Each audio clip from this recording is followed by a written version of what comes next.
João capítulo 9, o texto de hoje é um texto muito agradável, como o Evangelho de João, ele é maravilhoso, né? O Evangelho de João, ele quanto mais você lê, mais você quer se debruçar nessa palavra. Eu nunca estudei como eu tenho estudado o Evangelho de João toda a minha vida. Esses últimos meses tem sido uma bênção, porque tem me edificado muito e fortalecido minha fé, né? Quando a gente vai... O Evangelho de João, ele é fantástico, porque cada evangelho, Deus tem um propósito. Você deve se perguntar por que 4, né? Poderia ser só um, já era suficiente para a nossa salvação. Mas nós temos 4, nós temos Mateus, Marcos, Lucas e João. E nenhum é igual ao outro, embora tenha relatos paralelos, cada um vai ter suas características diferentes que vão servir para a nossa edificação. E João, ele é aquele que, na verdade, foi o primeiro livro da Bíblia que eu li, né? Quando eu me converti. Mas assim, para estudar, me debruçar nele todo, como tem sido ultimamente, tem sido maravilhoso, porque João, ele vai relatar sempre a pessoa de Jesus como Deus, né? Vai focar muito na sua divindade, no seu poder, na sua glória, na sua missão. Então isso realmente é maravilhoso, nós nos edificamos de forma gloriosa com o que nós vemos em Cristo aqui no Evangelho de João. Capítulo 9...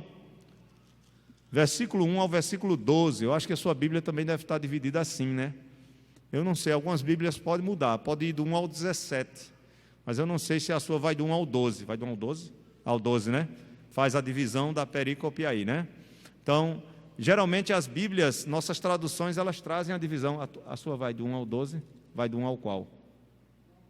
Vai direto? É só uma... É porque, na verdade... era para ir direto mesmo, porque vai ser um relato só. O capítulo 9 vai ser o relato da cura do cego de nascença e tudo que vai acontecer depois dessa cura, que ele vai ser levado diante dos líderes religiosos, vai para uma sinagoga, provavelmente não é no templo, eles vão se reunir numa sinagoga ali, e não sabemos, alguns defendem que provavelmente Jesus ainda estava em Jerusalém, ou próximo a Jerusalém, mas acredita-se que ele estava em Jerusalém pelo contexto que vem. Jesus estava no templo. Lembram que ele está no capítulo 7, o texto termina dizendo no 8, perdão. Vamos começar a nossa leitura do verso 59 do capítulo 8. Diz aí o texto: então pegaram em pedras para atirarem nele, mas Jesus se ocultou e saiu do templo. Aí comece o capítulo 9 agora comigo, verso 1. Caminhando Jesus, viu um homem cego de nascença, e os seus discípulos perguntaram: mestre, quem pecou, este ou seus pais, para que nascesse cego? Respondeu Jesus: nem ele pecou, nem seus pais, mas foi para que se manifestem nele as obras de Deus. É necessário que façamos as obras daquele que me enviou, enquanto é dia. A noite vem, quando ninguém pode trabalhar. Enquanto estou no mundo, sou a luz do mundo. Dito isso, cuspiu na terra, e tendo feito lodo ou lama com a sua saliva, aplicou aos olhos do cego, dizendo-lhe: vai, lava-te no tanque de Siloé, que quer dizer enviado. Ele foi, lavou-se e voltou vendo. Então os vizinhos e os que dantes o conheciam de vista como mendigo, perguntaram: não é este o que estava assentado pedindo esmolas? Uns diziam: é ele. Outros: não, mas se parece com ele. Ele mesmo, porém, dizia: sou eu. Perguntaram-lhe, pois, como te foram abertos os olhos? Respondeu ele: um homem chamado Jesus fez lodo, untou-me os olhos e disse-me: vai ao tanque de Siloé e lava-te. Então fui, lavei-me e estou vendo. Disseram-lhe, pois, onde está ele? Respondeu: não sei. Amém? Então nós vamos ficar só com essa primeira parte, para a gente introduzir o assunto, e para a semana a gente dá continuidade, porque esse capítulo é riquíssimo. Os irmãos vão ver que, na verdade, o capítulo 9 e o capítulo 10 estão ligados, viu, gente?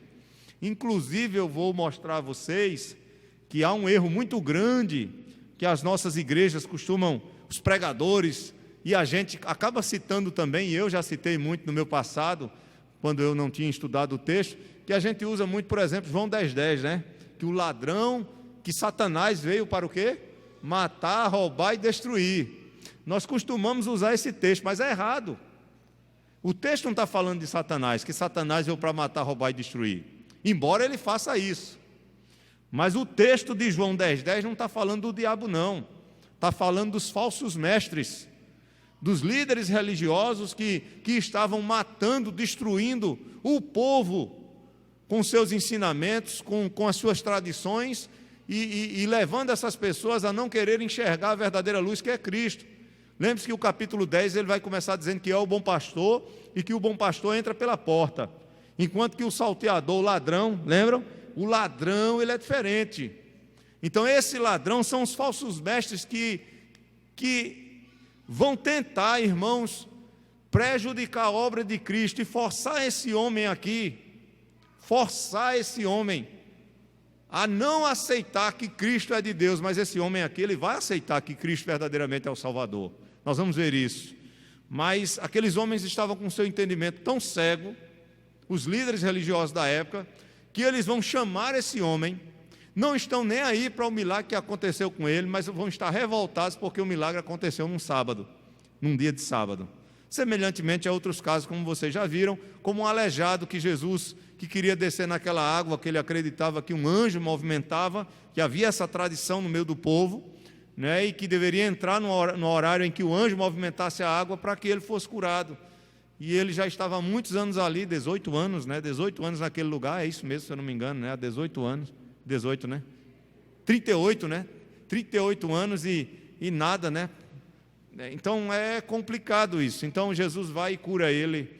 E então os discípulos estavam com Cristo, mas os fariseus, os líderes religiosos procuram matar Jesus, porque Jesus fez isso num sábado e ele dizia que era igual ao Pai, porque ele disse: meu Pai trabalha até agora e eu trabalho também.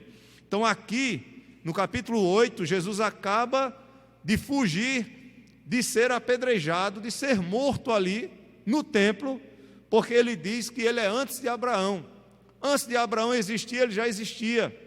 Não como encarnado, não como Jesus, o homem, mas como Deus eterno, como aquele que já era.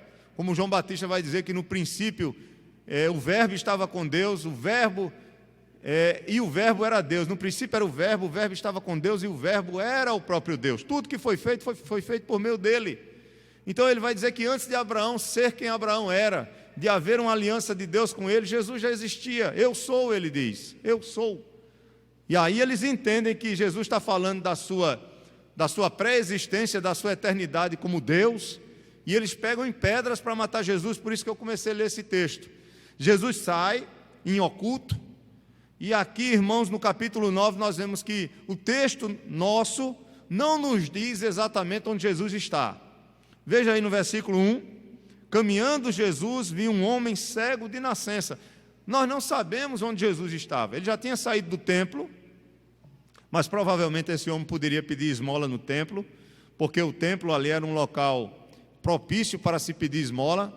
Alguns até comparam a história desse cego de nascença com aquele coxo de nascença que foi curado por João e por Pedro.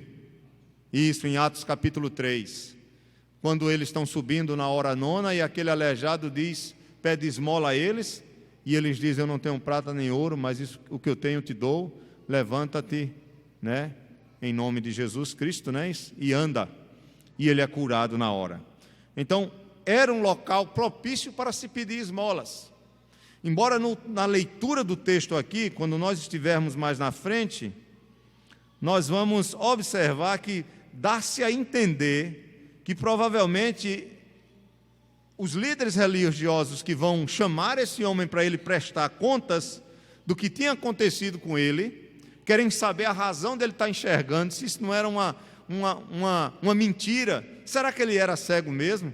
Então o camarada, quando não crê, né, ele vai sempre querer. Então, como eles não acreditavam no poder de Cristo, de que Jesus era o Messias, o Salvador, o enviado de Deus, poderoso, aquele que pode realizar grandes obras, as obras de Deus aqui na terra, como ele mesmo vai dizer, Então eles achavam que aquele homem poderia estar mentindo, que ele não era cego de nascença, mas que ele inventava isso para pedir esmola, e de repente ele, querendo ajudar Jesus a ficar famoso, ele fingiu que foi curado.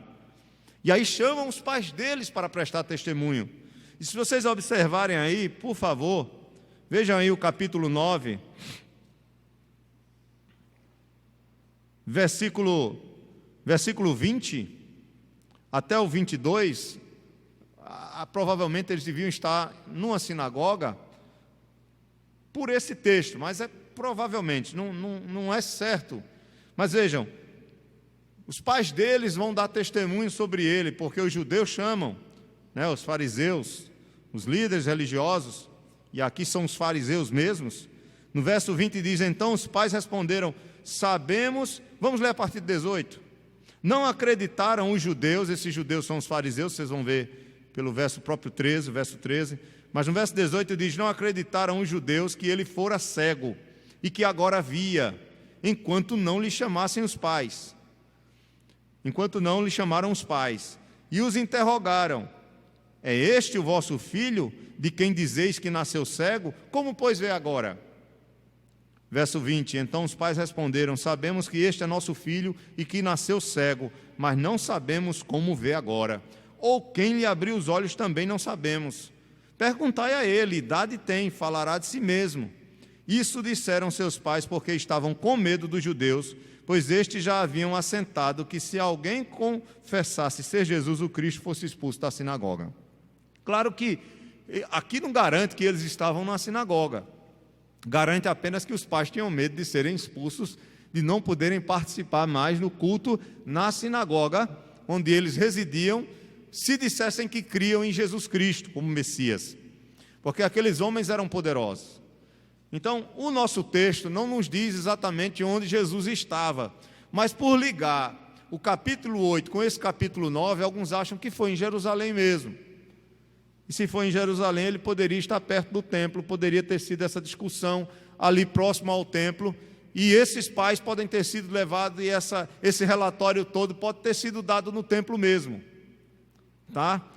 E é provável que seja essa a verdadeira realidade aqui. Então veja o versículo 1, diz: caminhando Jesus, viu um homem cego de nascença. Então Jesus, ele sai do templo, porque aqueles fariseus, os judeus que eram contra Cristo, aqueles homens que não criam nele, pegaram em pedras para matá-lo. Jesus sai do templo, não está mais pregando o evangelho ali, sai com seus discípulos e está caminhando naturalmente nas ruas. E quando ele está caminhando publicamente, ele vê esse cego de nascença. E o texto não diz que ele vai curar o cego, nem que o cego aqui vai pedir nada a ele. O texto não faz esse relato. O que o texto diz o texto vai levantar um problema que vai surgir no coração dos discípulos de Cristo. Qual é o problema? Veja aí no verso 2. E os seus discípulos perguntaram: mestre, quem pecou, este ou seus pais, para que nascesse cego? Vocês estão entendendo? Um problema teológico, um problema religioso vai surgir na mente dos discípulos, e eles, quando veem aquele homem cego, porque ele não é cego de nascença, já era um homem adulto, mas eles vão questionar Jesus: Senhor, o que é que aconteceu? Quem foi que pecou? Foram os pais foram os pais dele, ou foi ele mesmo, para que ele nascesse cego? Aí você diz: como é que poderia ter sido ele se ele nasceu cego? Porque os judeus, eles tinham uma tendência de acreditar que uma criança, um bebê no ventre materno já poderia pecar. Por isso que há essa ideia de que foi ele que pecou. Vocês estão entendendo, né? Ou foi os pais dele, para que ele nascesse dessa forma. Os pais, porque há uma compreensão, eu não sei se vocês já ouviram muito falar nisso, mas nós estamos estudando sobre o que é que a Bíblia fala, ou a verdade sobre o que é a batalha espiritual que nós estamos envolvidos. E vocês já ouviram falar em maldição hereditária, né? Aqui. E nós vamos entrar mais detalhadamente nesse assunto durante o decorrer dos estudos que nós vamos ter no domingo, na escola dominical. Mas esse é o grande erro da batalha, um dos erros da batalha espiritual, desses movimentos modernos que nós temos nas igrejas neopentecostais e até pentecostais também, é de achar que existe maldição hereditária. Já ouviram falar sobre isso, né? De querer que você venha quebrar, ou se você está passando por alguma dificuldade ou problemas na sua casa, na sua família, é porque alguém ou algum dos seus antepassados, ou você mesmo, antes de conhecer a Cristo, teve algum pacto com o diabo, ou mesmo se não tenha tido um pacto com o diabo, mas você cometeu determinadas coisas, e isso passou a trazer uma maldição que foi passada de um pai para um filho, de um filho para outro, e assim sucessivamente. O texto que esses defensores dessa heresia da maldição hereditária, que eles vão usar, vejam aí qual é, irmãos. Abra em Êxodo capítulo 20. Eles usam esse texto aqui, olha. Um dos textos, né, principais dele, é Êxodo 20, deixe marcado aí em João 9. Deixe sua Bíblia marcada em João capítulo 9. Por que eu entrei nisso? Porque aqui ele não está falando de uma maldição hereditária, os judeus aqui, os discípulos de Jesus, mas eles estão questionando se alguém pode pagar por causa do pecado de seu pai. E há um texto aqui que eu gostaria de vocês lerem comigo, para vocês lerem comigo, que está no verso 4 até o verso 6, de Êxodo 20. Êxodo 20, verso 4. Não farás para ti imagem de escultura, nem semelhança alguma do que há em cima nos céus, nem embaixo na terra, nem nas águas debaixo da terra. Não as adorarás, nem lhe darás culto, porque eu sou o Senhor teu Deus, Deus zeloso, que visita a iniquidade dos pais nos filhos. Olha, visito a iniquidade dos pais nos filhos, preste atenção nisso, até a terceira e quarta geração daqueles que me aborrecem, e faço misericórdia até 1000 gerações daqueles que me amam e guardam os meus mandamentos. Será que nesse texto Deus está dizendo que há maldição hereditária? Porque os defensores da maldição hereditária dizem que é uma questão de demônios. Então, demônio que fica amaldiçoando a família, que passa do avô para a família dos filhos para os outros, para os netos, enfim. Vocês estão entendendo, né? Mas o texto aqui está falando, quem é que vai punir, quem é que vai derramar a sua ira? São demônios ou Deus? Deus. Então, se vem de Deus, não é o quê? Não é maldição. Mas Deus está dizendo que vai derramar a sua justiça, Ele vai punir, Ele está dizendo aqui, eu sou Deus zeloso, que visito a iniquidade dos pais nos filhos.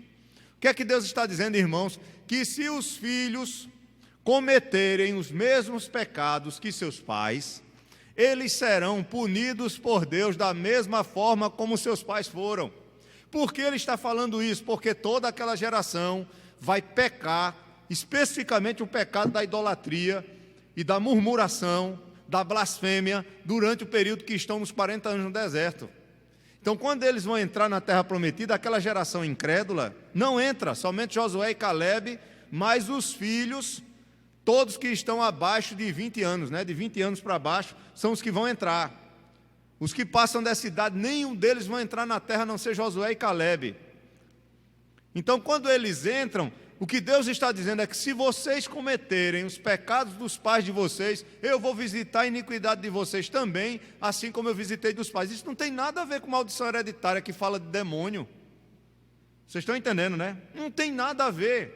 Aqui está falando de uma vida de obediência ou não diante de Deus. Ele diz, olha, se vocês me amam e andam nos meus mandamentos, a minha misericórdia vai estar sobre vocês, olha, e vai se estender mais e mais sobre a família de vocês. Agora, se vocês me desobedecem e se vocês idolatram, então eu vou visitar o pecado de vocês, a iniquidade de vocês, a iniquidade dos pais nos filhos eu vou visitar. É claro, irmãos, que os filhos podem sofrer consequências de pecado dos pais, mas isso não tem nada a ver com demônios, isso tem a ver com caráter. Como, por exemplo, se um pai ele bate na mãe, se o marido bate na esposa e o filho vê, ou a filha vê o pai agredindo a sua mãe constantemente, é claro que aquele filho ou aquela filha vai estar sofrendo com o que o pai está fazendo com sua mãe. O pecado do pai está está prejudicando também a vida do filho, nesse sentido. Isso não tem a ver com maldição hereditária, porque isso acontece no presente. A pessoa sofre no presente, a pessoa sofre com aqueles pecados no presente. Pode sofrer os netos no futuro, pode sofrer outros tipos de sofrimentos, mas não como aquele filho que está vendo e está passando por aquilo, por um momento de violência, está sofrendo. Vocês estão entendendo, né? A maldição hereditária, irmãos, ela não tem base nenhuma bíblica. Vocês querem saber por quê? Eu vou só adiantar para vocês outro texto. Abrem Ezequiel 18, profeta Ezequiel. O próprio Deus vai explicar esse texto aqui que nós acabamos de ler, no capítulo 20 de Êxodo, em Ezequiel 18. Claro que eu vou falar mais sobre isso domingo de manhã, tá? Eu não vou me deter aqui, mas é só para vocês entenderem que parece que os discípulos eles tinham também, não sobre maldição hereditária, mas a ideia de que o filho poderia ter nascido aleijado porque a sua doença física ou o seu problema físico estava relacionado ao pecado do pai, ou o pecado dos pais dele, dos antecessores dele. Então veja aí no capítulo 18,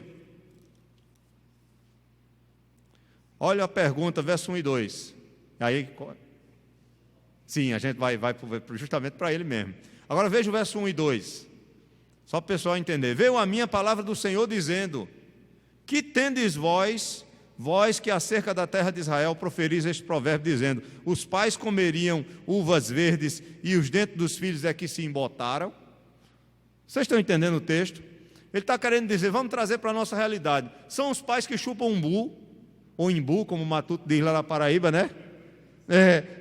Vamos falar de uma fruta que a gente... são os pais que vão chupar um umbu azedo, e os filhos é que vão ficar com os dentes...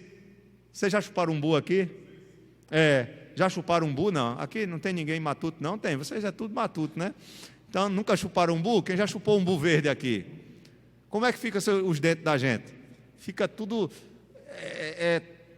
eu não sei nem dizer como é, travando, sensível, né? Fica aquela sensação ruim nos dentes, né? Como se tivesse algo estranho ali, porque o ácido do umbu, ele ataca os nossos dentes, como o limão também. Então, ele é tão azedo, né? Chega da água na boca, né? Mas, o que é que Deus está dizendo? Olha, esse provérbio, essa conversa está no meio do meu povo. Estão dizendo que os pais chuparam uvas verdes e são os filhos que estão sentindo nos dentes. O que é que ele quer dizer com isso? Os pais cometeram pecados e são os filhos que estão sofrendo o cativeiro. Eles estavam no cativeiro. Então eles estão dizendo, vocês estão no cativeiro por causa do pecado dos pais de vocês, Deus vai dizer o quê? Não, é por causa do pecado de vocês também. Não é por causa do... Vocês não estão sentindo nos dentes, um exemplo, não é o pai que chupou uva verde e você que sentiu no seu dente, não. Você está sentindo a consequência do azedo da uva porque você também chupou a uva verde. A ideia é essa. Continue comigo lendo. Vamos para o texto que o irmão Ramiro citou já, o versículo chave. Pois não, meu querido? Irmão Roberto. É parecido também, já ouvi. O irmão Roberto está citando que aqui no Nordeste era muito comum também as pessoas, mesmo não sendo evangélicas, né? Mesmo não sendo evangélicas, dizer, isso está acontecendo com você, é castigo, porque seu pai, né, fez isso, fez a mesma coisa, aí você está agora sofrendo pelo que ele fez. Então, a resposta, como o irmão Ramiro já citou muito bem, no versículo 19 se torna ainda mais claro. O próprio Deus vai interpretar, querendo ou não, irmãos, Êxodo capítulo 20 aqui, os versículos que nós lemos, de que ele visita a iniquidade dos pais nos filhos. Olha aqui, versículo 19 de Ezequiel capítulo 18. Mas dizeis, por que não leva o filho a iniquidade do pai? Porque o filho fez o que era reto e justo, e guardou todos os meus estatutos e os praticou, por isso certamente viverá. Agora olha o verso 20. A alma que pecar, essa morrerá. O filho não levará a iniquidade do pai, nem o pai a iniquidade do filho. A justiça do justo ficará sobre ele, e a perversidade do perverso cairá sobre este. Agora olha o versículo 21. Mas, olha aí a conjunção adversativa, né? É isso mesmo? Mas, ou seja, ele vai dizer ao contrário agora. Se o perverso que a ira de Deus está sobre ele, o juízo de Deus está sobre ele, se converter de todos os pecados que cometeu e guardar todos os meus estatutos e fizer o que é reto e justo, certamente viverá, não será morto. De todas as transgressões que cometeu, não haverá lembrança contra ele, pela justiça que praticou, viverá. E aí segue-se o texto, quando ele vai dizer: acaso tenho eu prazer na morte do justo? Então vocês estão entendendo aqui o que Deus está dizendo? Não é por causa do pecado do pai que o filho vai sofrer. O filho sofre se ele aprendeu a pecar com o seu pai e peca da mesma forma. Mas mesmo se ele tiver pecado e se arrepender, a bondade de Deus e a graça de Deus vai alcançar a vida dele e vai transformá-lo. Diga, irmão Austin. Versículo 4. Também responde isso. A alma que pecar, essa morrerá. Correto. Versículo 4 também. Está claro. Isso. E a questão de que, olha, não é... Então, a maldição hereditária vai dizer: não, olha, você está sofrendo, o camarada é crente, veja, ele já é crente. A Bíblia diz lá em Colossenses que nós somos transportados do reino das trevas para o reino do Filho, do seu amor. Então, nós não estamos mais em trevas, nós estamos agora na luz. Efésios capítulo 5 diz que nós somos filhos da luz, não somos mais das trevas.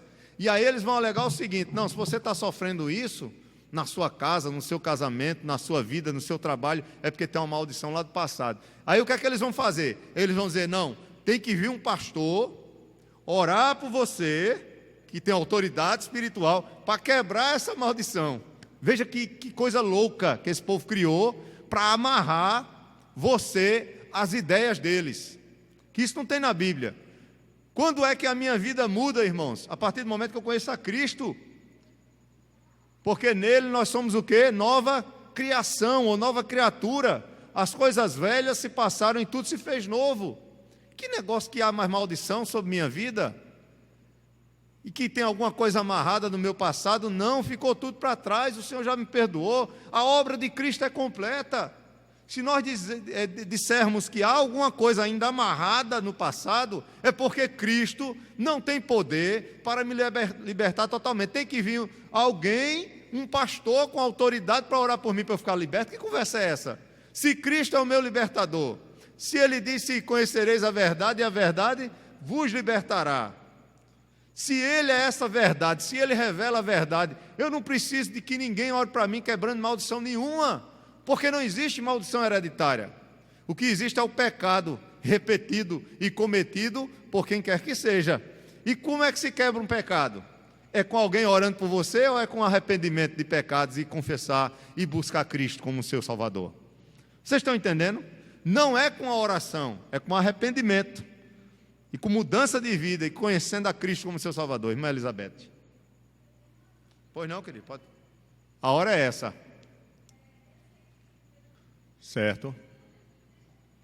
Pois não. O que é que diz?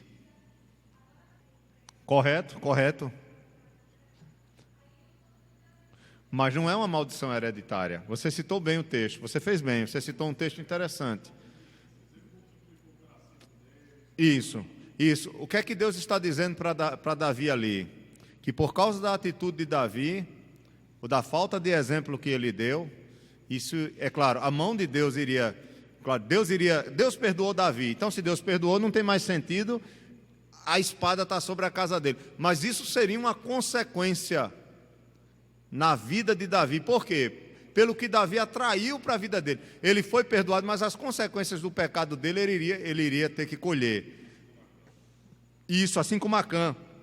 No caso de Davi, foi diferente de Acã, no sentido de que Acã não, parece-me que não era...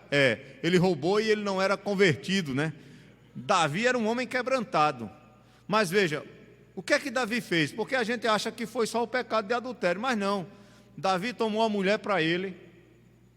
Então Davi tinha não somente ela, tinha várias mulheres, além das concubinas.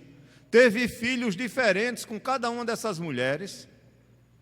E veja, não eram filhos da mesma mãe, mas eram filhos de mulheres diferentes. Então, a relação entre eles, de irmãos, não era igual a irmãos de sangue.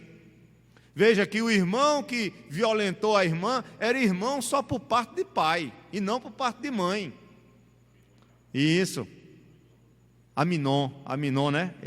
Ele violentou Tamar, estuprou Tamar, poderia ter casado com ela, que já era uma grande vergonha, mas maior vergonha foi ele ter violentado ela e desprezado ela, porque segundo a lei, se ele tivesse violentado e ela fosse uma virgem, e ele pagasse o dote e se casasse com ela, segundo o texto da lei, ele poderia ter ela como esposa e seria um escândalo, mas seria resolvido, vamos dizer assim. Acho que seria difícil uma mulher dessa amar um homem desse, mas diante da sociedade e perante a lei seria resolvido. Mas não, ele a abandonou. Seu irmão de pai e mãe, de sangue mesmo, era Absalão. Então Absalão guardou no seu coração aquela mágoa, aquela ira e planejou o quê? Um cara estrategista, planejou uma vingança, deu uma festa, chamou, deixou o tempo passar, ó, deixa ele esquecer. Quem pratica o mal esquece, né? Quem recebe o mal é difícil esquecer, né? Mas, ó, deixa ele esquecer. Passou-se o tempo, passaram alguns anos, ele deu uma festa, eles não se falavam, né? Não se viam. Chama ele também. Tinha preparado tudo, ó, para matar o irmão já. Irmão, né? O irmão por parte de pai. Matou o irmão, fugiu da presença de Davi, passou um tempo fora da presença de Davi, volta. Davi não chama ele para conversa, em nenhum momento Davi corrige ele, em nenhum momento Davi corrige Aminon, em nenhum momento Davi trata a situação. Então veja que são erros que Davi comete sucessivamente, não é só aquela questão com Batseba. Então quando Deus diz ali que a espada não vai sair da casa dele, em certo sentido, ali é uma palavra profética daquilo que vai acontecer, há uma revelação do que vai acontecer com a família de Davi em certo sentido, mas não tem a ver com maldição hereditária, tem a ver com juízo, que não é só sobre Davi, viu? Aminon está colhendo as consequências do pecado dele. Aminon estuprou a irmã, então colheu a consequência, porque perante a lei, seu irmão poderia até fazer aquilo, né? Absalão também, e assim sucessivamente. Diga, irmão Ramiro. Isso. Também, a permissão para ele. Sim, ele estava desconfiado. Ele sabia como era o temperamento do filho. Veja que é uma ação divina, não tem a ver com demônios. Tem a ver com a justiça de Deus. Justiça essa que não se cumpre plenamente aqui, se cumpre no porvir. Mas você chegou a entender ou não o que eu falei? Mas não tem a ver com maldição hereditária, porque maldição hereditária o cara vai dizer que você está presa por alguma coisa que foi feita no passado, algum pecado, mas que tem a ver com demônios. Você está entendendo? Aí não, aí Deus está dizendo que Ele mesmo vai derramar sua justiça na vida de Davi, na família de Davi, por causa de não somente daquilo, mas de tudo que vai acontecer também depois. Diga, minha irmã. Correto. Sim. Isso. Correto. Então volte para... Então vocês entenderam aqui, né? Que a alma que pecar é essa que morrerá, que a cada um leva as consequências da sua própria iniquidade. Eu não estou querendo dizer que nós não somos afetados pelos pecados dos nossos pais, no sentido de sofrermos com eles, sofremos, mas não numa ação direta de Deus. Deus não vai nos punir porque nosso pai ou nossos pais pecaram, não. Cada um carrega a responsabilidade pelos seus próprios erros. É isso que Ezequiel vai dizer. Quando chega em João, é interessante, volto para João capítulo 9, nosso tempo voa, né? Já são 8h30, estamos já caminhando para... Mas é tranquilo o texto. Quando os discípulos perguntam, eles questionam Jesus, no verso 2, quem foi que pecou? Este ou seus pais? A resposta de Jesus, irmãos, vai ser interessante. Jesus vai dizer, nem ele pecou, nem seus pais, mas foi para que se manifestem nele as obras de Deus. Deixa eu perguntar uma coisa, nossos sofrimentos, se nós formos... Jesus não entrou nessa questão porque ele não queria falar disso, mas ele sabia disso, porque ele veio morrer justamente por isso. Por que nós sofremos?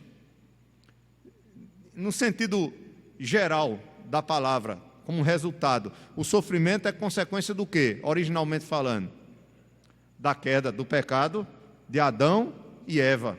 Então, nesse sentido geral, eu posso dizer que o que eu sofro hoje é consequência do pecado do meu pai Adão. Vocês estão entendendo, né? Então, a morte é o salário do pecado. Então, no capítulo 5 de Romanos, a partir do verso 12, ele vai fazer essa correlação entre Adão e o pecado e também a morte como consequência. No capítulo 6, ele vai dizer: o salário do pecado é a morte, mas o dom gratuito de Deus é a vida eterna por meio de Cristo. Então, veja, há uma relação entre o que nós sofremos hoje com nossos pais físicos não, mas com nosso pai Adão sim, por uma representação que ele tinha de cada um de nós. Como ele nos representava, ele caiu, e aí a queda trouxe consequências sobre toda a sua geração. Mas aqui eles não estão falando disso. Eles estão perguntando os pais mesmo, os pais de sangue, seus pais, quem pecou, foi os pais dele ou foi ele? Jesus disse: nem foi ele, nem foi os pais dele. Então, Adão sim pecou, e ele é pecador porque Adão pecou.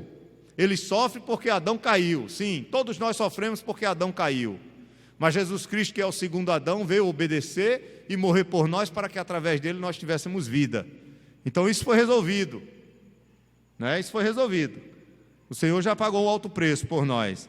Agora a questão é que os judeus e alguns crentes até hoje fazem uma relação entre enfermidades físicas com o pecado pessoal. E eu quero dizer a vocês isso, viu, irmãos? Que pelo que a Bíblia fala, né? Pelo que a Bíblia fala, primeiro que a gente deve esquecer é que eu não estou sofrendo, ou não nasci aleijado, nem cego, nem com nenhuma doença congênita, porque meus pais pecaram. Isso aí a gente já estudou, acabou de estudar agora, correto? Vimos Êxodo 20, que ele diz que visita a iniquidade dos pais nos filhos. Vimos a resposta de Deus mesmo no capítulo 18 de Ezequiel: cada um paga e sofre pelos seus próprios pecados. Tá? Então isso já foi resolvido. Mas a questão do pecado de Adão, nós vimos que tem uma relação. Então a resposta de Jesus aqui, já que os judeus enfatizavam isso, inclusive vocês lembram de Jó? Que os seus amigos vão acusar Jó como se Jó tivesse pecado, que ele estava sofrendo aquilo no seu corpo, aquelas enfermidades, porque ele tinha cometido algum pecado contra Deus. E Jó estava o tempo todo Jó se defendendo e dizendo: olha, eu não fiz nada, rapaz. E Deus disse que Jó era um homem justo e íntegro e não tinha ninguém como ele. Então o livro de Jó vai mostrar que o que estava acontecendo com Jó não tinha relação nenhuma com o pecado pessoal de Jó, mas que era um ato soberano de Deus para que as obras de Deus fossem realizadas na vida de Jó. A mesma coisa Jesus vai fazer aqui. Quando os discípulos perguntam quem foi que pecou, Jesus diz: nem ele, nem os pais dele. Mas ele nasceu assim, para que as obras de Deus fossem o quê? Manifestadas na vida dele. Olha que coisa maravilhosa. O que Jesus está dizendo é que até as coisas difíceis e ruins que acontecem para nós podem ser uma oportunidade para Deus manifestar as suas obras em nossas vidas.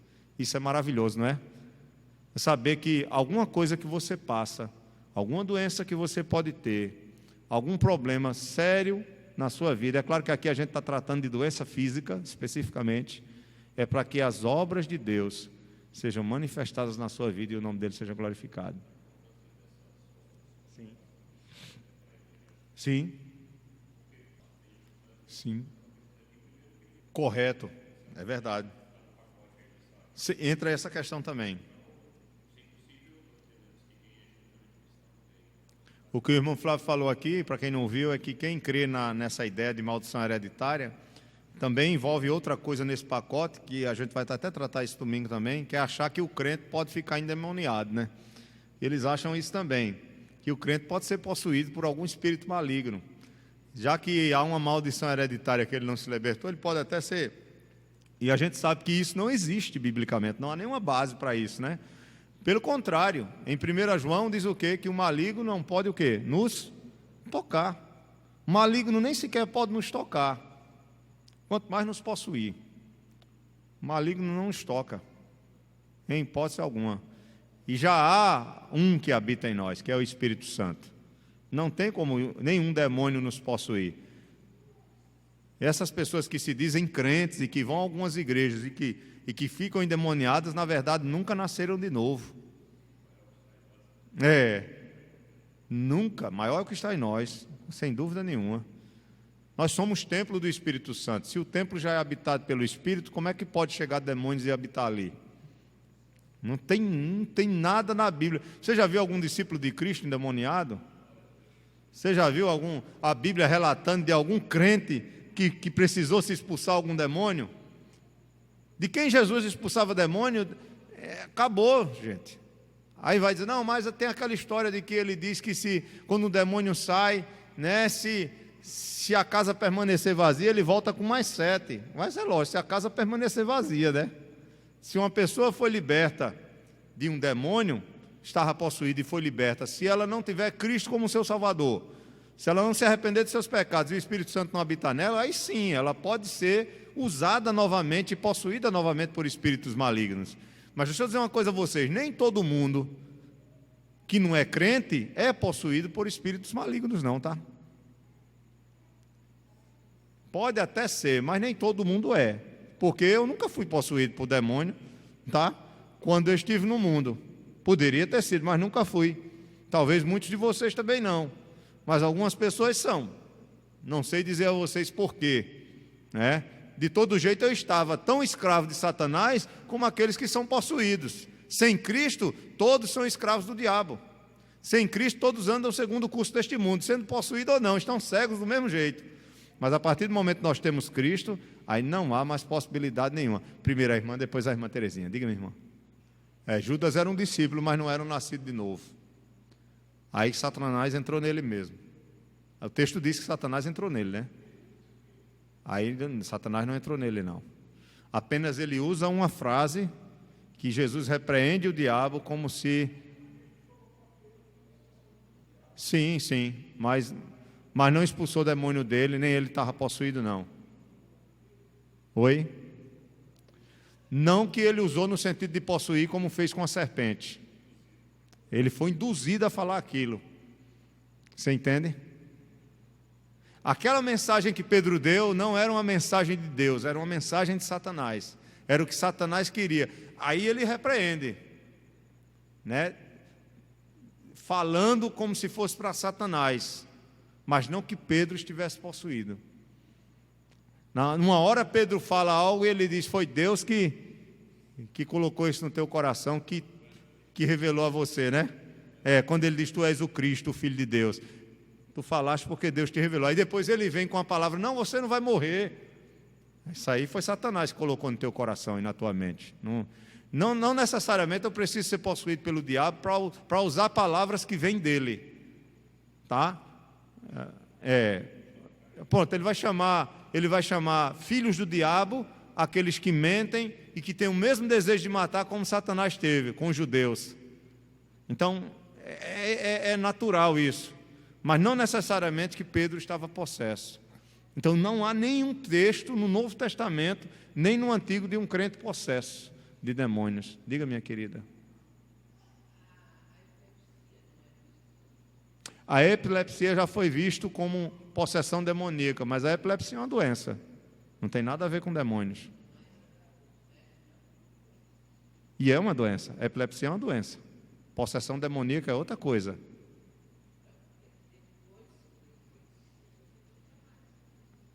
Amém. Mas é porque foi a graça de Deus na sua vida. Ele curou. Não foi por libertação de demônio. Epilepsia é uma doença. Agora, possessão demoníaca é possessão demoníaca. Os médicos disseram que a epilepsia não era uma doença?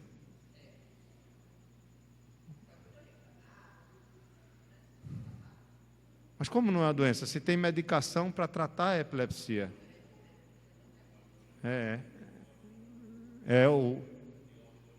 Sim, epilepsia. É necessário um tratamento medicamentoso fortíssimo, controlado, e isso para não se ter epilepsia. Por exemplo, uma criança que teve uma convulsão quando era novinha, minha filha teve. Ela teve que fazer o eletro, teve que ser acompanhada para saber se a convulsão que ela teve iria causar, na sua idade, ela maiorzinha, a epilepsia. Entendeu? Então, existem causas fisiológicas, ou causas assim, por exemplo, uma febre alta que causou uma convulsão numa criança, que pode gerar ali um probleminha no cérebro dela, eu não sei explicar porque faz tempo que eu estudei sobre isso, né? Uma questão neurológica, que essa criança vai ser afetada e pode ter epilepsia.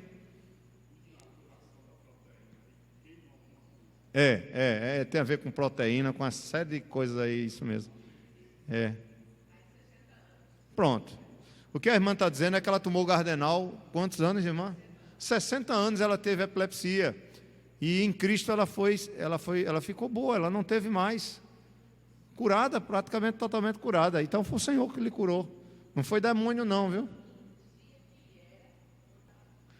Mas é claro, faz o gesto. Mas falava também com a voz do diabo? Não, né? Então pronto, então não tem. Quero nem saber, né, irmão? Mas não tem. Não se preocupe com isso não, porque o diabo entrou em Satanás e Satanás não teve nada. O diabo entrou em Satanás, ó. O diabo. Aí ficava. Aí tá ruim. O diabo entrou em Judas e Judas não fez nada disso, né? Judas não teve epilepsia, Judas não teve nada disso, e Judas foi e traiu o Senhor. Ficou consciente, foi lá, pegou o dinheiro e traiu Jesus. Aí, pela ordem, a irmã, para a gente seguir, senão a gente não termina. Vamos lá, irmã, e depois irmão Ramiro. Sim, se os sintomas são parecidos numa possessão demoníaca com sintomas de doença, tá? Isso não quer dizer que seja doença. A gente tem que entender que nem toda possessão é igual, nem toda possessão se fala, nem toda possessão. Isso é uma coisa que vai muito além da nossa compreensão, viu, gente? A Bíblia ela não fala muito sobre possessão maligna, não.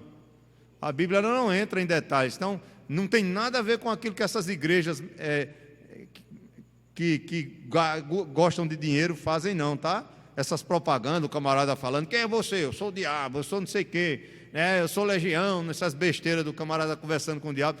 Olha, isso não tem nada a ver com o que a Bíblia fala. Jesus não conversava com o diabo. Ele expulsava e acabou. Só um que ele pergunta, que é aquele gadareno. Aí por causa disso, aí os camaradas ficam conversando com o diabo. Eu até disse a vocês que não se ora ao diabo, porque eles ficam orando ao diabo. Diabo sai, diabo faz isso. E não tem isso na Bíblia. Quando chegava alguém endemoniado, o Senhor Jesus ele expulsava o demônio para a glória de Deus e pronto. Ele não discutia, ele não conversava, nem os discípulos também.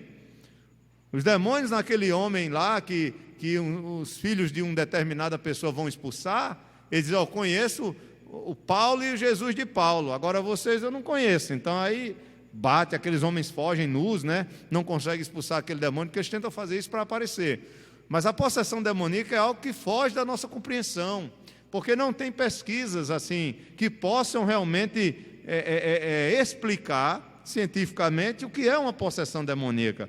O que a gente pode ver são os sintomas, ou os sinais, os sinais da possessão demoníaca. Sinais e sintomas são parecidos, mas não é a mesma coisa, tá? Mas são os sinais, é aquilo que fica claro aos nossos olhos. O camarada cair, se contorcer, né? Babar, então mudar a voz, como se fosse outra pessoa falando por ele. Então, a epilepsia é parecida no se contorcer, no babar, mas a epilepsia passa.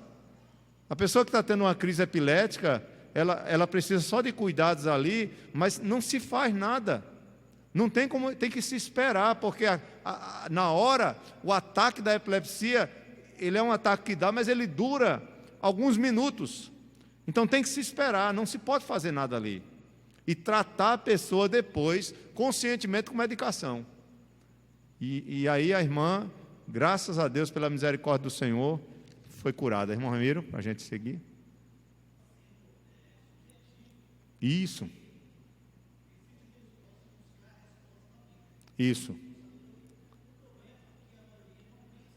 Não vai para a palavra. Isso. Pelo experiencialismo.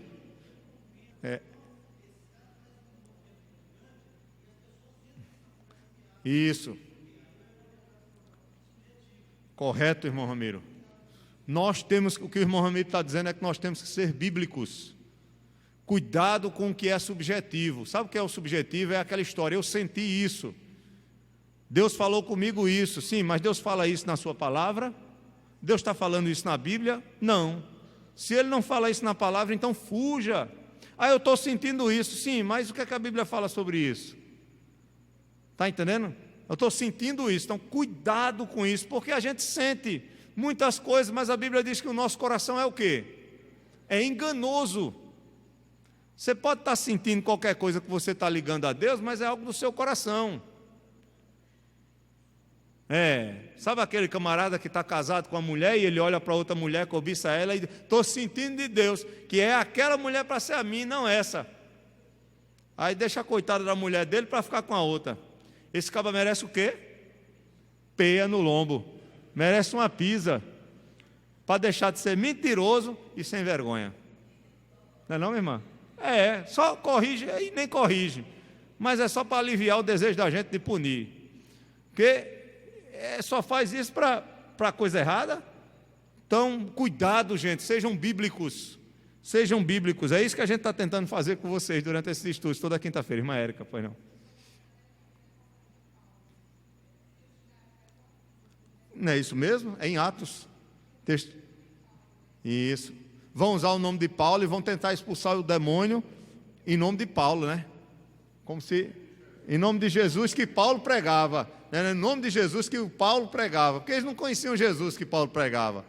Aí o demônio responde: eu conheço Jesus e conheço Paulo, né? Mas vocês, ou seja, os que são de Cristo e estão com Cristo, têm autoridade sobre o reino das trevas. Em Cristo.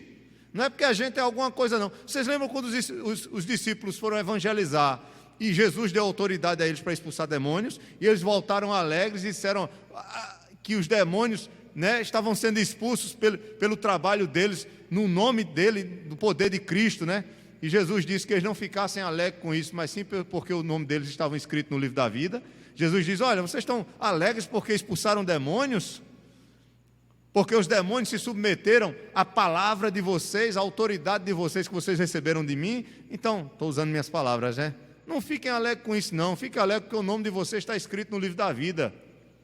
Porque isso aí não significa nada comparado à salvação que o Senhor nos dá. Os irmãos estão entendendo, né? Então, quando o texto aqui, Jesus diz: olha, nem foi os pais, nem foi ele. Entendam que cada um paga pelos seus próprios pecados. A única relação que há é entre Adão, a queda de Adão e o nosso sofrimento em relação a isso.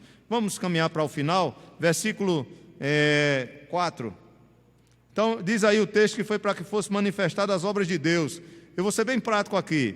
E Jesus diz algo interessante aí, irmãos. Veja que ele vai usar o plural no versículo 4 e vai dizer: façamos as obras daquele que me enviou. Façamos, ou seja, não só sou eu não, vocês também, façamos as obras daquele que me enviou, enquanto é dia. O que é que significa isso? Fazer as obras de Deus enquanto é dia, porque a noite vem quando ninguém pode trabalhar. Jesus vai usar a figura do trabalho humano, que naturalmente acontece durante o dia, à noite a pessoa descansa. Claro que no mundo que a gente vive, as pessoas trabalham noite e dia, mas Jesus vai usar essa figura de linguagem para mostrar: façamos as obras de Deus enquanto é dia. O que é que ele está querendo dizer? Enquanto temos oportunidade nesta vida, façamos as obras de Deus. Qual é a obra que Jesus vai fazer na vida desse cego? Curá-lo da sua cegueira e revelar para ele a verdadeira salvação, que é o próprio Cristo. A gente vai ver isso mais na frente. Veja, por exemplo, aí no versículo 35 do nosso capítulo 9. Ouvindo Jesus que o tinham expulsado, encontrando, lhe perguntou: crês tu no Filho do Homem? Olha só, Jesus agora trazendo esse homem que tinha sido curado para a fé. Crês tu no Filho do Homem? Veja que o mais importante não é a cura. Ele cura o homem, mas depois ele vai fazer com que esse homem reconheça ele como Senhor. Crês tu no Filho do Homem? Aí ele respondeu e disse: quem é, Senhor, para que eu nele creia? E Jesus lhe disse: já o tens visto, e é o que fala contigo. Então afirmou ele: creio, Senhor, e o adorou. Prosseguiu Jesus: eu vim a este mundo para juízo, a fim de que os que não veem vejam, e os que veem se tornem cegos. Alguns dentre os fariseus que estavam perto dele perguntaram-lhe: acaso também nós somos cegos? Respondeu-lhe Jesus: se fossem cegos não terias pecado algum, mas porque agora dizeis nós vemos, subsiste o vosso pecado. Então o que importa aqui, a gente vai estudar isso aqui depois, tá? Só para vocês entenderem que Jesus está fazendo as obras de Deus. E ele diz que o fato de alguém padecer de alguma enfermidade é uma oportunidade que a gente tem enquanto é dia, enquanto você está vivo neste mundo. Essa é a figura de linguagem da palavra dia, aqui no texto. Enquanto você tem vida aqui, faça as obras de Deus. Aproveite essas oportunidades para você fazer as obras de Deus, para a glória de quem? Do próprio Deus. É isso que ele está dizendo. Porque vai vir a noite. O que é a noite? É a morte. A noite é a morte, onde nós não poderemos mais trabalhar neste mundo. Essa é a ideia. E Jesus Cristo diz, olha, no versículo 5, enquanto estou no mundo, sou a luz do mundo. Então ele está dizendo, enquanto a ideia de ser a luz, de revelar os atributos de Deus, de revelar a própria salvação que vem de Deus, ele é a própria salvação. Aí ele diz, vocês querem ver como eu sou a luz do mundo? Aí ele vai mostrar claramente agora a partir do verso 6, através da cura do homem. Dito isto, cuspiu na terra, tendo feito lodo com a saliva, aplicou aos olhos do cego e deu uma ordem para ele: vai, lava-te no tanque de Siloé, que quer dizer enviado. E foi, lavou-se e voltou vendo. E aí deixa eu dizer outra coisa a vocês aqui. Por que Jesus mandou esse homem se lavar no tanque de Siloé? Por que Jesus não mandou ele para talvez alguém pegar uma bacia com água? Por que Jesus teve que colocar barro nos seus olhos? Não se tem essa resposta. Se você pergunta, Jesus poderia ter dado uma ordem, como ele fez com aquele outro cego de Jericó, né? Ele somente orou por o cego e o cego começou a ver. Mas com esse aqui não, ele cuspiu na terra, fez uma lama ali e sujou os olhos daquele homem. Aí tem várias interpretações aqui que a gente não vai entrar nessa, porque o texto não diz, hein? Sim, a sua observação é interessante. Alguém levou aquele homem até o tanque de Siloé, porque ele estava cego, com certeza. Talvez os próprios discípulos, não sabemos. Mas o texto não diz porque Jesus fez lama. O mais importante aqui é que Jesus deu uma ordem àquele homem. E aquele homem creu. Aquele homem creu desde o começo, quando Jesus diz, vá e se lave. Por que ele foi? Ele poderia ter questionado. Mas por que eu tenho que ir ao tanque de Siloé? O tanque de Siloé, a palavra Siloé significa enviado. E figuradamente ou simbolicamente, querendo ou não, esse texto nos faz enxergar que quem é o enviado de Deus, que faz as obras de Deus? Não é o próprio Cristo? Então todo aquele que se encontra com Cristo e crê nele, consegue o quê? Ver. A cegueira dos seus olhos, a cegueira espiritual que estava nos fariseus que vão questionar o Senhor, cai dos seus olhos. Eles enxergam a verdadeira salvação. Há uma certa simbologia entre se lavar no tanque de Siloé, porque o verdadeiro Siloé não é o tanque. Vocês estão entendendo? Quem é o verdadeiro enviado aqui? Porque esse tanque tem o nome de enviado, porque as águas vinham por debaixo da terra, de um monte próximo, tá? E passava por um aqueduto e ficava vindo para esse tanque. Era uma fonte. Tinha água constantemente. Isso foi feito para proteger o povo de um cerco de guerra militar. Então, quem foi que fez esse tanque? O rei Ezequias. Vocês vão ver isso no Antigo Testamento. Mas, só para vocês entenderem, a palavra enviado, porque conduzido, enviado, porque a água era enviada, vinha por debaixo de um aqueduto e jorrava ali. Então, sempre tinha água nesse tanque. Então, Jesus mostra àquele homem que ele é o verdadeiro enviado de Deus. Ele é o verdadeiro Siloé. Vocês estão entendendo, né? Ele é a água do quê? Da vida. Quem tem sede, vem a mim e beba. Estão lembrados? Aquele que crê em mim, do seu interior fluirão rios de água viva. Então ele é a água da vida. Ele é a luz do mundo e ele é a água da vida. Ele é o verdadeiro Siloé. Então esse homem vai, obedece, veja, porque ele passou lama e ele deu uma ordem ao homem. E o homem teve que crer para obedecer essa ordem. Se fosse outro, poderia dizer, mas por que eu vou ter que ir, não sei o quê. Não, ele simplesmente cuspiu, né? Vá e lave-se. Ele deu uma ordem e aquele homem obedeceu. Foi e se lavou. Ele creu e ele ficou enxergando. Ele viu pela primeira vez, porque ele nunca tinha visto. A gente não tem, irmãos, noção da alegria de alguém que nunca viu e passa a enxergar pela primeira vez. É claro, porque quem é cego, de uma certa forma, vê o mundo, né? Tem uma visão de mundo. Quem é cego desde nascença tem uma visão de mundo totalmente diferente da nossa, porque a percepção dele é muito maior pelos outros sentidos, né? Pelo tato, pela audição, pelo olfato, porque todos esses sentidos eles se desenvolvem mais do que o de quem vê. Porque como ele não tem um sentido da visão, os outros se sobressaem. Olha, tem um cego lá perto de onde eu moro, que ele anda na rua, que você pensa que ele enxerga. Se você e eu fizermos aquilo que ele faz, a gente não consegue andar 10 metros. Mas ele anda na rua de passos rápidos, ele atravessa a rua. Você sabe que ele é cego porque ele não anda com óculos escuros, não. Mas ele vai assim, ó, com a bengalinha dele, né? Eu não sei o nome que se dá, mas ele vai assim na rua, ele anda, atravessa, você observa que ele fica bem atento, né? O ouvido dele. Eu já passei de carro do lado dele, eu tive o maior cuidado, me afastei para não assustar ele. Mas ele não se assusta, não. Ele já está ouvindo de longe. E ele vai tranquilo andando, vai para a padaria comprar pão lá perto de lá de casa. Ele compra pão sozinho e ele volta para casa sozinho com pão, sem ninguém ajudá-lo. Ele vai e volta. Agora me diga, como é que pode isso? Não é verdade?